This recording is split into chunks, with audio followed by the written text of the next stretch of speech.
আসসালামু আলাইকুম সুপ্রিয় দর্শক। খোলা কথা অনুষ্ঠান থেকে আমরা এসেছি রমনা রেস্তোরাঁর সামনে আমাদের এক অতিথির সাথে কথা বলতে, যাকে খুব কষ্ট করে আমরা পেয়েছি, যিনি 90 দশকে ঢাকা বিশ্ববিদ্যালয়ের সাবেক ছাত্রনেতা ছিলেন এবং পরবর্তী পর্যায়ে তিনি জাতীয় পর্যায়ে রাজনীতিতে এসেছেন। বাংলাদেশ জাতীয়তাবাদী দল বিএনপির কেন্দ্রীয় সহ সাংস্কৃতিক বিষয়ক সম্পাদক সাইদুর রহমান সাইদ সুরভ নামে যিনি পরিচিত, আমাদের অতি পরিচিত। আমরা ওনার সাথে কথা বলার জন্য এসেছি। সাইদ ভাই, আসসালামু আলাইকুম, কেমন আছেন? ওয়ালাইকুম আসসালাম। আলহামদুলিল্লাহ, ভালো আছি। সাইদ ভাই, আপনাকে অসংখ্য ধন্যবাদ আজকে আমাদের মাঝে অনেক আমাদের মধ্যে সময় দেওয়ার জন্য। আমি আপনার কাছে জানতে চাইবো আপনার শৈশব এবং ছাত্র রাজনীতিতে কিভাবে আসা, স্কুল জীবন আপনার বেড়ে ওঠা এবং ছাত্র রাজনীতি কিভাবে আসা, সেটা নিয়ে একটু কিছু বলবেন আমাদের। ধন্যবাদ আবেল। ছাত্র রাজনীতিতে আসলে আমার আশাটা একটু অন্যরকম। সেটা হচ্ছে যে আমি যখন কলেজ জীবনে রাজনীতি খুব একটা করি নাই, ঢাকা বিশ্ববিদ্যালয়ে ভর্তি হলাম। ঢাকা বিশ্ববিদ্যালয়ে ভর্তি হয়ে আমাদের, তো তুমি জানো যে ঢাকা বিশ্ববিদ্যালয়ে ভর্তি হলে একটা হল অ্যাটাচ হতে হয়। তো আমি মহসিন হলের অ্যাটাচড স্টুডেন্ট হিসাবে আমি হলে উঠি এবং সেই সময়টা মানে রাজনৈতিক ছাত্র রাজনীতির অঙ্গনটা খুব জমজমাট ছিল। বিশেষ করে স্বৈরাচার এরশাদ সরকার বিরোধী যে আন্দোলনটা, ওই আন্দোলনটা তখন মোটামুটি মানে ঢাকার রাজপথ এবং বিশ্ববিদ্যালয় সবসময় উত্তপ্ত থাকতো। সেরকম একটা সময় আমি ঢাকা বিশ্ববিদ্যালয়ে ভর্তি হই এবং মহসিন হলটা ছিল পুরোটাই জাতীয়তাবাদী ছাত্র দলের একটা ঘাঁটি। সেখানে আমাদের ছাত্রনেতা মাহবুবুল হক বাবলুর নাম তোমরা শুনেছ, তার নেতৃত্বে এই হলটা ছিল সম্পূর্ণ ছাত্র দলের হল। তো আমি সেই হলে ওঠার পর থেকেই আমার রাজনৈতিক জীবনটা, ছাত্র রাজনৈতিক জীবনটা শুরু। আস্তে আস্তে মিটিং মিছিল, ক্যাম্পাসে মিটিং মিছিল এভাবে করতে করতে একটা পরিচিতি এসে যায় খুব অল্প সময়ের মধ্যে। এবং তখন বিশ্ববিদ্যালয়ে আমাদের যারা বড় ভাইরা নেতৃত্ব দিতেন, তারা খুব প্রায়শই গ্রেপ্তার হতো। মানে এরশাদের পুলিশ বাহিনী দ্বারা তারা গ্রেপ্তার হতো। এবং একটা সময়ে এমন একটা পরিস্থিতি হলো যে হলের আমাদের যত বড় ভাইরা আছে সবাই মানে অ্যারেস্ট হয়ে গেছে। তো স্বাভাবিক কারণে আমরা যারা একটু জুনিয়র ছিলাম, আমাদের উপর দায়িত্ব ছিল হলটাকে রক্ষা করা। এবং এরশাদের সময় ওই সময় একটা ইতিহাস ছিল যে মোটামুটি সব হলগুলো আমাদের বেদখল হয়ে গেছিল, কিন্তু আমরা খুব কষ্ট করে হাজী মোহাম্মদ মহসিন হলটাকে আমরা টিকিয়ে রেখেছিলাম। সেখান থেকে আমার ছাত্র রাজনীতির শুরু। তো খুব সংক্ষেপে বলতে গেলে যে আমি খুব তাড়াতাড়ি সেই হলের আমি আহ্বায়ক হই জাতীয় ছাত্র দলের। তারপর আমাদের ডাকসু নির্বাচন আসে, সেই নির্বাচনে আমি হল থেকে জিএস মনোনয়ন পাই এবং আমি বিপুল ভোটের ব্যবধানে আমি হল সংসদের জিএস হই। এবং তখন আমাদের ছিল, আমার ভিপি ছিল শাহজালাল সুজন, তিনি এখন আমাদের মাঝে নেই, তিনি মারা গেছেন। খুবই ভালো ছাত্র নেতা ছিলেন। আমার এই যে ছিল গাজী কামরুল ইসলাম সজল, তিনি এখন বিএনপি জাতীয় নির্বাহী কমিটির মেম্বার এবং হাইকোর্টে তিনি খুব ভালো করছেন। ডাকসুর আমানুল্লাহ আমান ভাই কি আপনাদের সময়কারী ছিল? হ্যাঁ, ভিপি ছিলেন? আমরা যে সময়ে হলের ভিপি জিএস হই, ওনারা তখন ডাকসুর ভিপি জিএস, উনি খালিল কবির খোকন, নাজিমুদ্দিন আলম, তারা ডাকসুতে ভিপি জিএস হন। সাইদ ভাই, আমরা এই বিশ্ববিদ্যালয় জীবনে, আপনার ছাত্র জীবনের সবচেয়ে স্মরণীয় একটা ঘটনা, ছোট্ট কোনো ঘটনা যদি মনে থাকে আপনার, যেটা সারা জীবন মনে থাকবে, এরকম একটা ঘটনার কথা যদি একটু স্মৃতিচারণ করেন ছোট্ট করে। আসলে অনেক স্মৃতি আছে। হ্যাঁ, বিশ্ববিদ্যালয়ে আমাদের তখনকার যে সময়, প্রতিটা দিনই একটা স্মৃতি ছিল। তো বিশেষ করে আমরা যে স্মৃতিটা আমার খুব মনে পড়ে সেটা হচ্ছে যে ডাকসু নির্বাচন তো দুটো হয়েছে, একটা 89 হয়েছে, একটা 90 হয়েছে। তো 89-এর ডাকসু নির্বাচনে কিন্তু আমরা পরাজিত হয়েছি। এটা সর্বদলীয় ছাত্র ঐক্য, তারা সুলতান মোহাম্মদ, মনসুর, মুস্তাক, একটা ঠিক এরকম হবে। তো তখন এই ঢাকা বিশ্ববিদ্যালয়ে একটি গন্ডগোলকে কেন্দ্র করে মহসিন হলের উপর অ্যাটাক হয়। সেই অ্যাটাকে তারা মানে এরকম একটা পর্যায়ে যে আমাদের হলের গেস্ট রুম টেস্ট রুমের মধ্যে আগুন ধরে দিয়েছিল আর কি। ওই মুহূর্তে আমাদের যে প্রভুষ ছিলেন, পরবর্তীতে ভিসি হন ফয়েজ স্যার, মানে তাকে রক্ষা করবার যে স্মৃতিটা, এবং হলটা রক্ষা করবার যে স্মৃতিটা, এটা আমার খুব প্রায়ই মনে পড়ে যে একটা হলের উপরে সব ছাত্র সংগঠন বা ছাত্র সংগ্রাম পরিষদ সবাই মিলে আমাদের হলটার উপরে যে সেদিন আক্রমণটা হয়েছিল এবং সেটাকে যে আমরা প্রতিরোধ করেছিলাম, সেই স্মৃতিটা আমার কাছে এছাড়া অসংখ্য স্মৃতি আছে। আমরা ঢাকা বিশ্ববিদ্যালয়ে আমাকে একদিন মধ্যরাতে হল থেকে গ্রেপ্তার করে নিয়ে যায়, সেরকম স্মৃতি আছে। তারপর আমাদেরকে একবার, আমাকে ইলিয়াস আলী ভাইকে আমাদেরকে শেখ মুজিব হল থেকে গ্রেপ্তার করে, এবং সেটা একটা বিশাল ঘটনা। মানে পুরো হলটাকে চারিদিক থেকে দিনের বেলা শত শত পুলিশ তারা এটাকে ঘিরে, আপনি জানেন যে ইলিয়াস আলী আমাদের যিনি গুম হয়েছেন, আমাদের মাঝে এখন নাই, তিনি সহ আমি যে গ্রেপ্তার হয়েছিলাম এরশাদ পতনের আগ দিয়ে, ওটা আবার একটা উল্লেখযোগ্য স্মৃতি। সেটা আমি আরেকটা জিনিস যদি জানেন, আমি যে আরেকটা জিনিস জানতে চাচ্ছিলাম যে আপনার কি মনে হয় যে আপনারা যখন ছাত্র রাজনীতি করেছেন তখনকার ছাত্র রাজনীতি আর এখনকার ছাত্র রাজনীতির মধ্যে কি ধরনের তফাৎ খুঁজে পাচ্ছেন আপনারা? এটা হচ্ছে সময়ের তফাৎ। কারণ আমাদের সময়ে যে ছাত্র রাজনীতি ছিল, তখন আমরা সব ছাত্র নেতারাই, আমাদের একটা লক্ষ্য ছিল যে আমরা এই স্বৈরাচার এরশাদ সরকারকে পতন ঘটাবো। হ্যাঁ, এবং তখন কিন্তু এত মানে চাহিদা ছিল না ছাত্রদের মধ্যে। ইদানিং আমরা যেটা দেখি আর কি, যে ছাত্রদের মধ্যে অনেক চাহিদা, অনেক প্রাপ্তির একটা বিষয় আছে। আমাদের মধ্যে এরকম ছিল না। আমাদের একটা লক্ষ্য ছিল, দেশে গণতন্ত্র নাই, স্বৈরাচার এরশাদ সরকার সে গণতন্ত্রকে হরণ করে অবৈধভাবে সে সরকার আছে, তাকে উৎখাত করতে হবে। হ্যাঁ, এবং এবং সেটার প্রতি আমরা যে আন্দোলন সংগ্রাম করেছি এরশাদের বিরুদ্ধে, সেটার প্রতি কিন্তু সবার সমর্থন ছিল। ছাত্র, শিক্ষক, অভিভাবক এবং সব পেশাজীবী মানুষের একটা সমর্থন ছিল যে আমরা যেটা করছি এটা মানে সঠিক কাজ করতেছি, একটা স্বৈরাচারকে পতনের লক্ষ্যে আমরা আন্দোলন। এবং সবচেয়ে বড় কথা যে টোটাল আন্দোলনটা নেতৃত্ব দিয়েছেন আমাদের নেত্রী, মানে আপসীর নেত্রী দেশটিতে বেগম খালেদা জিয়া। আসলে তার সেই আপসীর নেতৃত্ব ছাড়া, আপনারা জানেন যে আমাদের এই এরশাদকে পতনে এত দীর্ঘ সময় লাগতো না। মাঝখানে আওয়ামী লীগ শেখ হাসিনা যে বেইমানি করেছিল ছাত্র আন্দোলনের সাথে, তাই না, তিনি এরশাদের সাথে মাঝখানে একটা নির্বাচনে যোগ দিয়েছিল, যেটার কারণে কিন্তু আমাদের এই এরশাদ পতনের আন্দোলনটা বিলম্বিত হয়েছে। হ্যাঁ, তো সর্বোপরি তখনকার রাজনীতির সাথে এখনকার রাজনীতি, এটাকে আমি বলবো যে একটা সময়ের ব্যবধান। তখনকার আমাদের চাহিদা, এখনকার যে ছেলে পেলে আছে তাদের চাহিদা, এটা একরকম না। আমাদের চাহিদা খুবই সীমিত ছিল। আমরা মিছিল করব, মিটিং করব, আমরা ক্লাস করব, আবার আমরা হলে ঘুমাবো।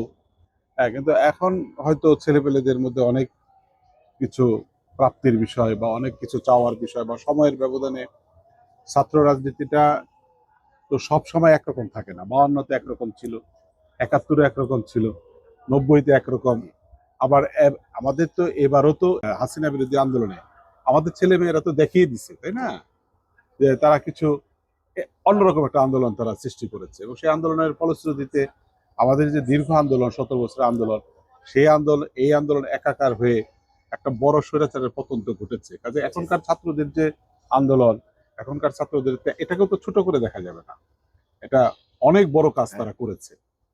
তো সেটা যে প্রশ্নটা তুমি করছো যে তখনকার আর এখনকার, এটা আমি মনে করি যে কোনো বিষয়ের এক একটা সময়ের এক একটা নিজস্ব দাবি থাকে। হ্যাঁ, সেটা আমাদের সময়ের দাবি আমরা পূরণ করতে পেরেছি। এখনকার সময়ের যে দাবিটা ছিল, এখনকার ছাত্ররা এটা পূরণ করতে পেরেছে।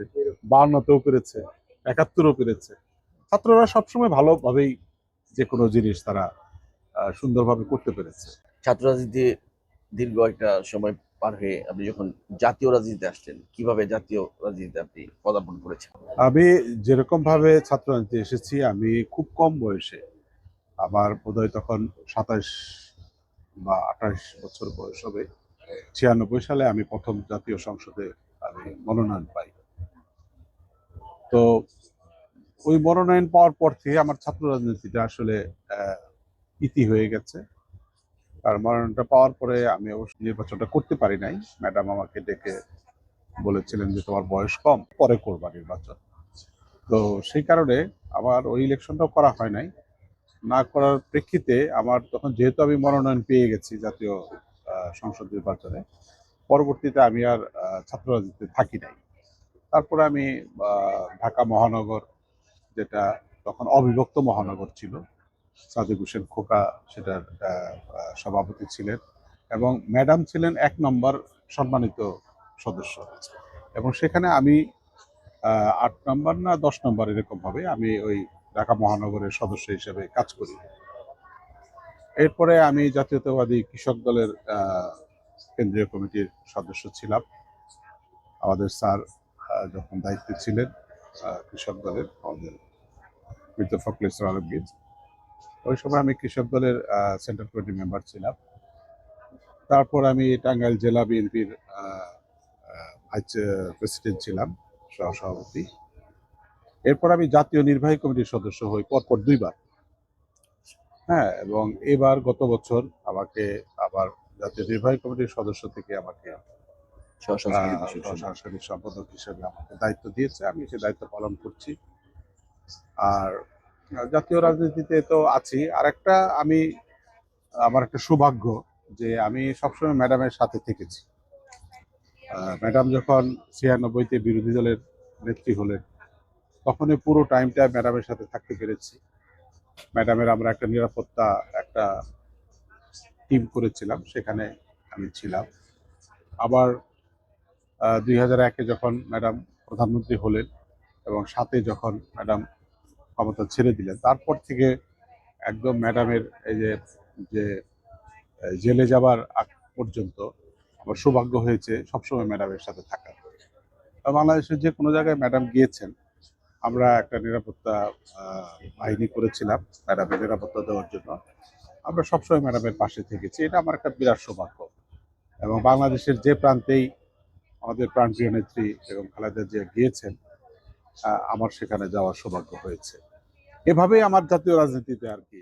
আপনার আসন তো টাঙ্গাইল 7 মির্জাপুর, ওই আসনে আপনি 96 মনোনয়ন পেয়েছিলেন। পরবর্তীতে ম্যাডাম খালেদা জিয়ার নির্দেশে আপনি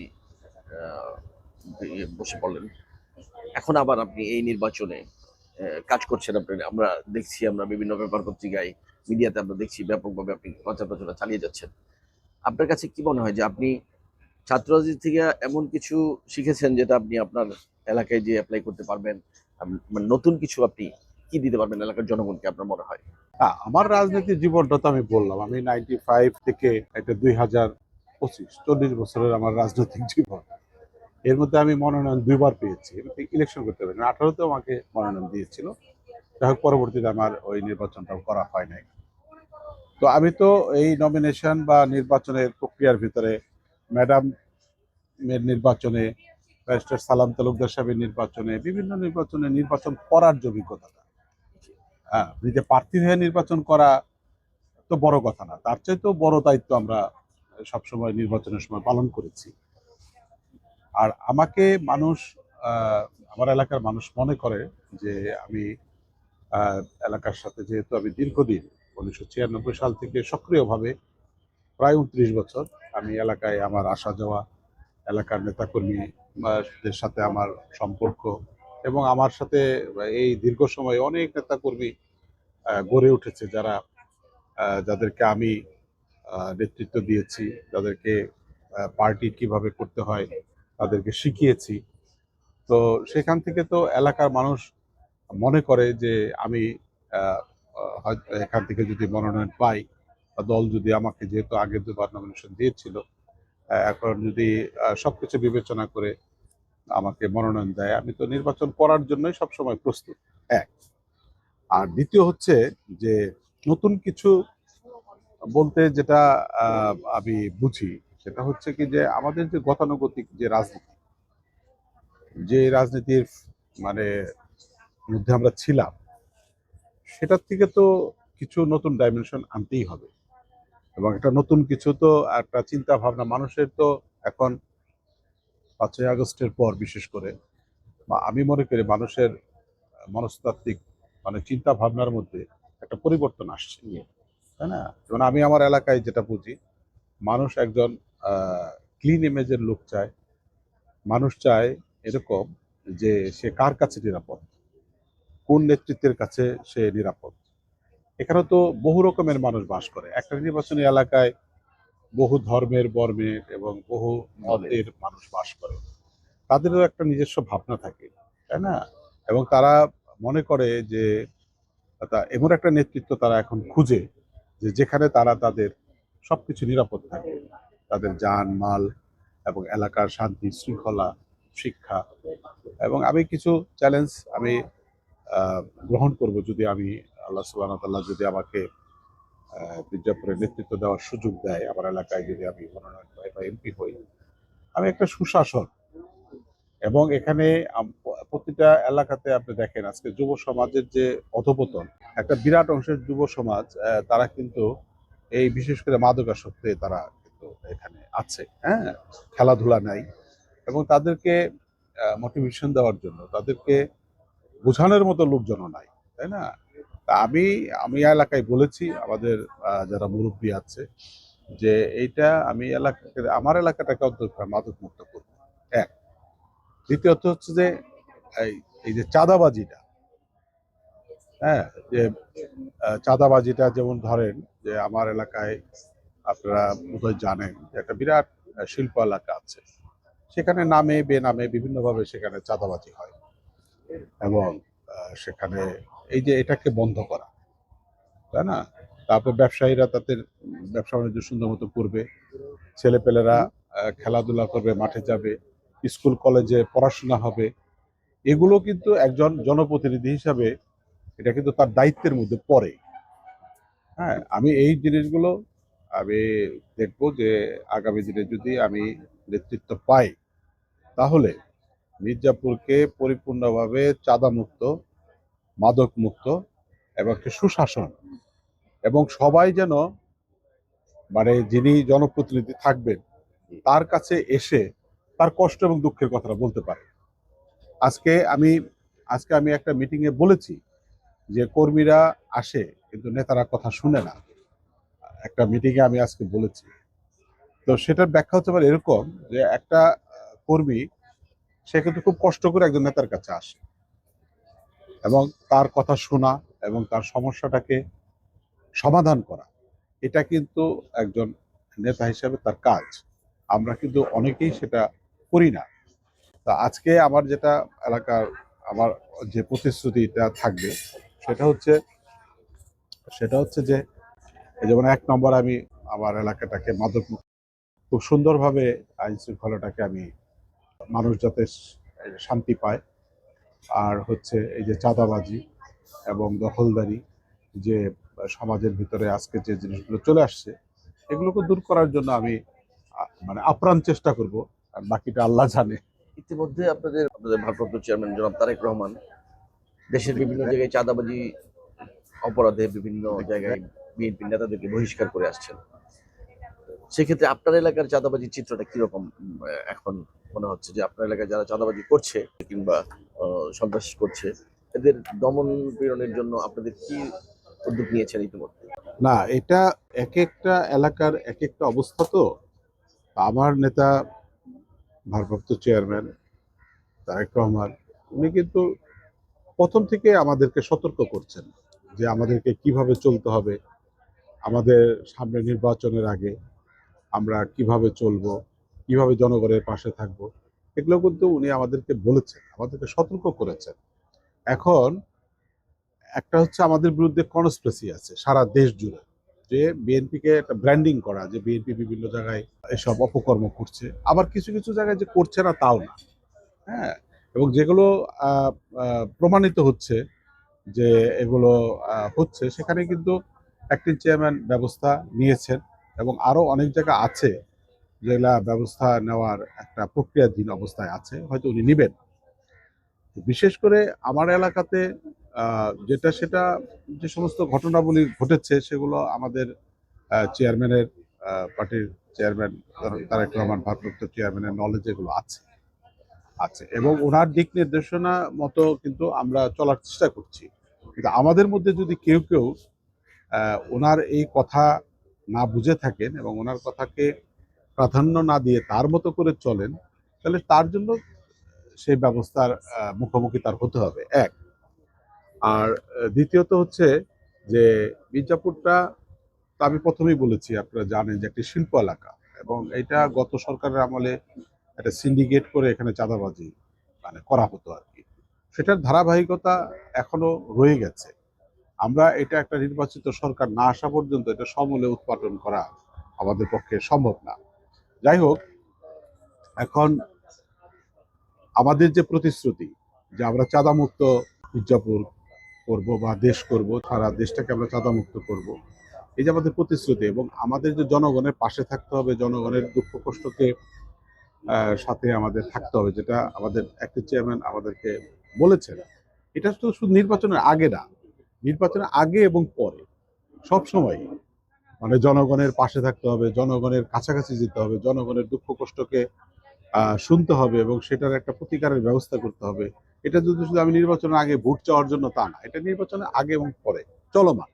এবং আমরা যতটুকু বুঝি, আমাদের নেতার যে আমাদের প্রতি তার যে মেসেজ, এটা আমরা যেটা বুঝি, উনি আগামীতে কোনো প্রকার চাঁদাবাজ যাদের বিরুদ্ধে এই ধরনের দখলদারিত্ব চাঁদাবাজির অভিযোগ আছে, তাদেরকে তিনি নেতৃত্বে আনবেন না বা রাখবেন না। এটা আমরা আমাদের ক্লিয়ার মেসেজ। আরেকটা হচ্ছে যে একটা কোয়ালিটি পলিটিক্স, হ্যাঁ, যারা মানে স্বচ্ছ এবং চিন্তা চেতনায়, হ্যাঁ, যারা ভালো এবং যারা দেশকে কিছু দিতে পারবে, সমাজকে কিছু দিতে পারবে, রাষ্ট্রকে কিছু দিতে পারবে, এরকম মেধা সম্পন্ন এবং পজিটিভ যারা, হ্যাঁ, তাদেরকে উনি খুঁজছেন এবং তাদের হাতেই তিনি নেতৃত্ব দিবেন। এটা একটা ক্লিয়ার মেসেজ। আমি আরেকটা জিনিস জানতে চাচ্ছি যে আপনার এলাকায় তো আপনি ছাড়াও টাঙ্গাইল ৭ আসনে আরো আপনার দলের প্রার্থী আছে, আপনাকে কেন নমিনেশন দিবে আপনার মনে হচ্ছে, এবং তাদের চেয়ে আপনি কেন বেটার নিজেকে মনে করছেন? খুবই একটা সুন্দর প্রশ্ন, তাই না? এখন আমি তো এখানে কখনোই জনপ্রতিনিধি হই নাই। আমি নির্বাচন মনোনয়ন পেয়েও আমি নির্বাচন করতে পারি না। তো এইটার বিচার তো ওখানকার জনগণ এবং আমার বিরুদ্ধে যারা প্রার্থী আছে, তাদের কি আমলনামা, তারা কি করছে এবং জনগণ তাদেরকে নিয়ে কি ভাবছে, এটা সাংবাদিক হিসেবে আপনাদের খোঁজ খবর নিতে হবে। জি। হ্যাঁ, আমি মনে করি যে আমি খুব আমার পার্টি, আমার নেতা যে দিক নির্দেশনা দিয়েছে, আমি সেটার মধ্যে আছি। আমি অন্যের ব্যাপারে কিছু বলতে পারবো না, এটা আপনারা খোঁজ খবর নেবেন। আপনার কাছে মানে আমাদের আগামী নির্বাচনে তরুণ ভোটারের সংখ্যা অনেক বেশি, ওদেরকে কিভাবে আপনি আপনার যদি নমিনেশন পান আপনি, তাহলে ওদের ভোটগুলা পাওয়ার জন্য দল এবং দলের বাইরে। হ্যাঁ, আপনার এই প্রশ্নটা সম্পূর্ণ আমার পক্ষে, কারণ তরুণ যারা ভোটার, যারা নতুন ভোটার, যারা কখনো ভোট দেয় নাই, তারা একজন নতুন মানুষকে ভোট দিতে চায়। হ্যাঁ, এবং সেক্ষেত্রে আমার এলাকার যারা নতুন ভোটার, যারা আধুনিক, যারা আগামী সুন্দর বাংলাদেশের স্বপ্ন দেখে, তারা সবাই আমার সাথে আছে, এটা আমার আত্মবিশ্বাস। তাদের সাথে আমার কথা হয় এবং তারা একজন নতুন প্রার্থী খুঁজছে। হ্যাঁ, তারা সেই পুরনো প্রার্থীকে তারা চায় না বলে আমাকে জানিয়েছে। আগামী নির্বাচনে বাংলাদেশের যে অবস্থা, এই এই প্রেক্ষাপটে গত ফেসিবাদ সরকার আওয়ামী লীগ সরকার তো অলরেডি নির্বাচন থেকে দূরে থাকার সম্ভাবনা এখনো দেখছি, অথবা তারা সুযোগ পেলে নির্বাচনে আসবে কিনা সেটা নিয়ে অনেক সন্দেহ। আওয়ামী লীগ যদি নির্বাচনে না আসে কিংবা তাদেরকে না রাখা হয়, তাহলে আওয়ামী লীগের তো বিশাল একটা ভোট ব্যাংক আছে ওখানে। আপনি কি মনে করেন এই আওয়ামী লীগের এই ভোটগুলো কাদের পক্ষে যেতে পারে আপনার এলাকার? এটা একটা আপনার ধারণা? এটা আওয়ামী লীগের যে ভোট আছে, এটা তো তাদের বিবেচনা, তারা কাকে দিবে, এটা নিয়ে তো আমি আসলে এভাবে বলতে পারবো না। তবে আমি যেটা মনে করি যে এই দীর্ঘদিন যারা ভোট দিতে পারে না, এটা কিন্তু একটা সুদীর্ঘ সময়। আহ, গত 15 বছর মানে 3টা ভোট কিন্তু নতুন ভোটাররা দিতে পারে না।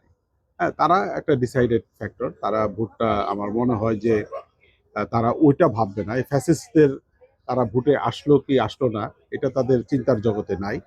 তারা এখানে তারা খুঁজছে, প্রত্যেক এলাকাতেই তারা তাদের নেতা খুঁজছে, এটা আমার বিশ্বাস আর কি, এবং একটা ভালো মানুষকে তারা নির্বাচিত করবে বলে আমার আশা। আরেকটা জিনিস আমি যেটা বলতে চাচ্ছিলাম, সেটা হচ্ছে যে আহ, এই যে আমাদের দীর্ঘ আন্দোলনে আমরা যারা রক্ত দিল, জীবন দিল, তাই না, যারা শহীদ হলো, পুঙ্গুত্ব বরণ করলো, গুম হলো, এদের ঋণ তো আমাদের শোধ করতে হবে, এদের ঋণ আমাদের বহন করতে হবে, তাই না? এরা তো রক্ত দিয়েছে, জীবন দিয়েছে আরেকটা ফ্যাসিজমের তৈরি করার জন্য না, তাই না? সেই কারণে আমি মনে করি যে এই শহীদদের রক্তের কথা আমাদের সবসময় মাথায় রাখতে হবে। তাদের আত্মহতি, তাদের জীবনদান, এটা সে ৭১ থেকে শুরু করে ধরেন সর্বশেষ জুলাই আগস্টে এই দেশের গণতন্ত্রের জন্য, এই দেশের ভালো রাজনীতির জন্য যারা জীবন দিয়ে গেছে তাদের কথা মাথায় রেখে এবং তাদের এই ঋণ আমাদেরকে বহন করতে হবে। আজকে তারা রক্ত দিয়েছে বলেই আজকে আমরা এরকম একটা পরিবেশ পেয়েছি যেখানে আমরা সামনে একটা সুন্দর ভোট আশা করছি এবং সেই ভোটে মানুষ অংশগ্রহণ করবে এবং তাদের ভোটের মাধ্যমে একটা নতুন সরকার করবে। সেটা আপনি কি আপনার এলাকার জনগণের উদ্দেশ্যে, আপনার ভোটারদের উদ্দেশ্যে কিছু বলবেন? আমার এলাকা মির্জাপুর, টাঙ্গাইল ৭।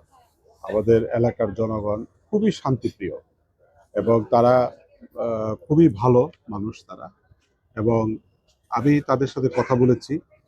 তারা একটা নতুন নেতৃত্ব চায়, একটা নতুন মানুষ চায়, একটা নিরাপদ নেতৃত্ব চায় তারা, এবং তাদের আশা আকাঙ্ক্ষা, তাদের চাহিদা খুব বেশি না। তারা মির্জাপুরটা একটা সুন্দরভাবে চলবে, শান্তি সম্প্রীতির ভিতর দিয়ে চলবে, এবং আমি আমার এলাকার লোকদের কাছে খুবই ঋণী। তারা আমাকে প্রতিনিয়তই উৎসাহিত করছে এবং আমাকে সহযোগিতা করছে, আমাকে প্রেরণা দিচ্ছে, এবং আমি যদি আহ, আল্লাহ সুবহানাহু ওয়া তাআলা যদি আমাকে নির্বাচন করার সুযোগ দেয় বা আমি যদি জনপ্রতিনিধি হতে পারি, আমি আমার এলাকার মানুষের জন্য আমার জীবনের যতটুকু সময়, আমি আমার বাকি জীবনটা আমার এই এলাকার এই প্রিয় মানুষদের জন্য আমি ব্যয় করব এবং তাদের সুখে দুঃখে আমি সবসময় তাদের পাশে থাকবো। আপনার ভোটারদের কাছে আপনার প্রত্যাশাটা কি?